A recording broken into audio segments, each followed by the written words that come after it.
Chapter के शुरुआत में हम पुलिस स्टेशन को देखते हैं जहाँ पे हमारा लिनमो बैठा हुआ होता है।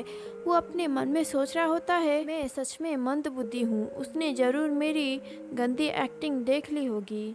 क्या वो मुझ पे गुस्सा होगा?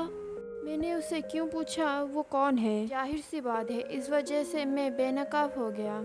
इतने साल तक हम दोनों एक साथ थे और वैसे भी उस खूबसूरत चेहरे को कोई कैसे भूल सकता है। मैं सिर्फ खुद को बेवकूफ़ बना रहा था। और फिर हमें कुछ देर पहले का सीन दिखाया जाता है। लिनमो कहता है, तुम कौन हो? मुझे नहीं लगता कि मैं तुम्हें जानता हूँ। वांगजुन कहता है, तुम मजाक कर रहे हो, तुम मुझे नहीं जानते। लिनमो दूसरी तरफ देखने लगता है।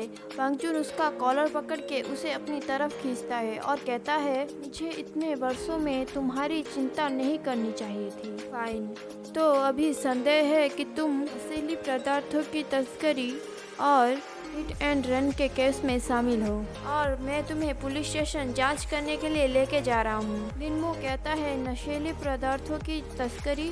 बिल्कुल नहीं, मैं तो बस वहाँ से गुजर रहा था। वांगजुन कहता है, शट अप। लिनमो कहता है, प्लीज़ थोड़ा सा वेट करो। वांगजुन, मैं अभी नहीं जा सकता। मेरे प्रोफेसर मेरे एक्सपेरिमेंट डाटा के लिए मेरा वेट कर रहे होंगे। वांगजुन पीछे देखते हुए कहता है, ओह, तो तुमने मुझे पहचान लिया। लिनमो ये सारी बातें बैठ के सोच रहा होता है। वो सोचता है, मैंने अपनी कब्र खुद ही खोद ली। जरूर ही मेरा दिमाग खराब हो गया था। जब भी मैं उसका सामना करता हूँ मैं सोचना ही बंद कर देता हूँ। अगर मैं थोड़ा सख्ती से काम लेता तो ज़रूर ही मैं इस चीज़ों से बाहर होता। 5 साल से अलग होने के बाद भी मैं उसे पसंद करता हूँ। अगर मैं शांत रह सकता तो मैं वैसा ही करता जैसा मैंने 5 साल पहले किया था।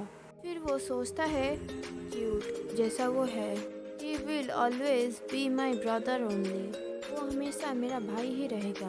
फिर वहाँ पे वांगजुन आता है। वांगजुन पूछता है, फाइलों के अनुसार तुम बायोलॉजी में प्रमुख हो। तुमने एक्टिंग करना कब सीखा? लिनमो कहता है, मैंने नहीं सीखा। वांगजुन कहता है, तुम अपना एक्टिंग को कंटिन्यू क्यों नहीं कर रहे? तुमने लगभग मुझे बेवकूफ़ बना ही दिया था। लिनमो कहता है, मैंने अपना स्टेटमेंट दे दिया है तो क्या मैं? वांगजुन कहता है, नो, तुमने अभी तक मेरे सवाल का जवाब नहीं दिया। तुमने अचानक से मुझे कांटेक्ट करना क्यों बंद कर दिया था? और तुमने मेरे फ़ोन नंबर को भी ब्लॉक कर दिया था। लिनमो कहता है, मेरा फ़ोन कहीं गुम गया था। वांगजिन कहता है, जब भी तुम झूठ बोलते हो तुम इसी तरह से देखते हो। मैंने कितने साल तुम्हारा ख्याल रखा था, क्या मुझे एक्सप्लेनेशन भी नहीं दे सकते? लिनमो कहता है, वांगजुन, मुझे पूछना बंद करो, मैं फिर से तुम्हें झूठ नहीं कहना चाहता। वांगजुन गुस्से से अपने सीट से खड़ा हो जाता है। लिनमो अपना चेहरा दूसरी तरफ कर लेता है। वांगजुन लिनमो के सिर पे हाथ रख के कहता है, ठीक है, इस बारे में भूल जाओ। बचपन से ही तुम बहुत ज़्यादा जिद्दी हो। फाइन, मैं सरेंडर करता हूँ। तुम्हारे ब्यूटीफुल लुक ने मुझे मजबूर कर दिया है। लिनमो कहता है, तुम पहले की तरह बहुत अच्छे हो। और फिर दरवाज़ा खुल जाता है और वांगजुन के दोनों कलीग नीचे गिर जाते हैं।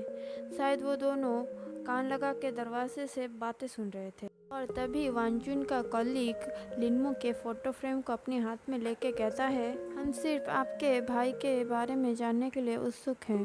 वांगजुन तस्वीर को छीनते हुए कहता है, तुम लोगों ने अगर उसे डराया तो मैं तुम्हारी जान ले लूँगा। वहाँ पे जो लड़की थी वो कहती है, तुम तो बहुत ही ज़्यादा हैंडसम हो, तुम्हारे भाई की तरह दिखावटी नहीं हो। और दूसरा कलीग कहता है, तुम दोनों तो दिखने में कितने ज़्यादा हैंडसम हो, मुझे जेलस फील हो रहा है। वांगजुन कहता है, जो मैंने कहा वो तुमने सुना? वहाँ पे खड़ी हुई लड़की कहती है, बॉस, जबकि आप आ चुके हैं तो क्यों ना आप अपने भाई को हमारे साथ सेलिब्रेशन पार्टी में लेके चले। और फिर वो वांगजुन का पैर पकड़ते हुए कहती है, बहुत दिन हो गया, इतना हैंडसम लड़का हमने नहीं देखा। वांगजुन अपने सिर पे हाथ रख के कहता है, हम सबवे से जाने वाले हैं, मेट्रो, और वो मेट्रो से नहीं जा सकता। उसका कॉलीग कहता है, ऐसा क्यों? वो उसके सिर पे मार के कहता है, शट अप, ये तुम्हारी प्रॉब्लम नहीं है। लिनमो कहता है, मैं मेट्रो से जा सकता हूँ, मैं अब ट्रेन जैसी चीज़ों से नहीं डरता। और फिर हमें मेट्रो का सीन दिखाया जाता है। वांगजुन के कॉलीग्स बात कर रहे होते हैं, हमारा बॉस बहुत ज़्यादा लकी है क्योंकि वो बहुत ज़्यादा हैंडसम है, इसलिए सारे गवाह उन्हें कोऑपरेट करते हैं। वो लड़की कहती है, कहना बहुत आसान है, करना नहीं, तुम एक बार ट्राई क्यों नहीं करते? और तभी लिनमो कहता है, वांगजुन, मैं वॉशरूम जाना चाहता हूँ। वांगजुन कहता है ठीक है, तो मैं तुम्हारा वेट कर रहा हूँ गेट पर। वांगजुन अपने कॉलिग्स को कहता है तुम सब जा सकते हो, मैं अपने भाई का इंतज़ार करूँगा। और फिर वांगजुन सिगरेट निकालते हुए सोचता है वो बड़ा हो चुका है और कितना हैंडसम भी हो चुका है। मेरी यादों में जो छोटा सा बच्चा था वो कितना बड़ा हो चुका है। मुझे दिख रहा है कि एक पिता को अपने बेटे को बड़ा होते हुए देख के कैसा लगता है। और मुझे आज भी आश्चर्य है कि वो 5 साल पहले क्यों गायब हो गया था। 1 second, this look better right. और फिर वांगजुन अपने मन में सोचता है उसके बचपन में वो चीज़ होने के बाद वो ट्रेन जैसी हर चीज़ से डरने लगा था। अगर वो और ज़्यादा मुसीबत में फंस गया तो वो और भी ज़्यादा बुरा होगा। क्या ये इसलिए था क्योंकि उसके बाप ने दूसरी शादी करने के बाद उसे बाहर निकाल दिया था? और फिर वो अपसेट फील करने लगता है। वो कहता है मैंने इस चीज़ों के बारे में उसे भूलने के लिए क्यों कहा। मेरे लिए उस प्रश्न को फिर से पूछना बहुत ज़्यादा मुश्किल है। मैं आशा करता हूँ कि इन 5 साल में उसके साथ मेरे बिना सब कुछ अच्छा हुआ हो। लिनमो वांगजुन के सिगरेट को उसके मुंह से निकालते हुए कहता है तुमने स्मोक करना कब शुरू किया? ये तुम्हारे हेल्थ के लिए बुरा है। वांगजुन कहता है जब मैंने काम करना शुरू किया था तब बोर होने पर मेरे पास एक सिर्फ सिगरेट ही था। अब चलो चलते हैं, वो अभी भी यहीं है। और फिर वो उसके सिगरेट को ट्रैश में डाल देता है। और फिर हमें मेट्रो का सीन दिखाया जाता है। सर्वे आने वाला है, प्लीज़ येलो एरिया में खड़े रहिए। लिनमो अंदर जाने लगता है। वांगजुन उसका हाथ पकड़ते हुए कहता है अच्छा होगा कि हम दोनों टैक्सी में चले जाएं। क्या तुम्हें सच में सही महसूस हो रहा है? लिनमो कहता है अगर मुझे डर लगेगा तो मैं तुम्हारा हाथ पकड़ लूँगा। वांगजुन ने बचपन में लिनमो को कहा था कि अगर तुम्हें डर लग रहा है तो तुम मेरा हाथ पकड़ लेना। लिनमो कहता है ठीक है। साइड में खड़ा हुआ आदमी कहता है डोर क्लोज होने वाला है तो प्लीज़। और फिर लिनमो वांगजुन को खींचते हुए अंदर ले जाता है। वांगजुन कहता है हम दोनों मैन हैं। और वो अपने मन में सोचता है ये बहुत ज़्यादा अजीब लग रहा है। दोनों के पीछे में लड़कियां उन दोनों को देख के कुछ बात कर रही होती हैं। वो वांगजुन के पास आते हुए कहता है वांगजुन, और फिर वो उसके कंधे पे सर रख के सोने लगता है। वांगजुन कहता है क्या तुम्हारे सर में दर्द है? लिनमो कहता है हिलो मत, और वो उसके हाथ को टाइटली पकड़ लेता है। और फिर लिनमो कहता है मुझे थोड़ी देर तुम्हारे कंधे पे आराम करने दो। वांगजुन अपने मन में सोचता है वो बहुत ज़्यादा बदल चुका है। वो चुप रहता है फिर भी मैं उसे मना नहीं कर पाता।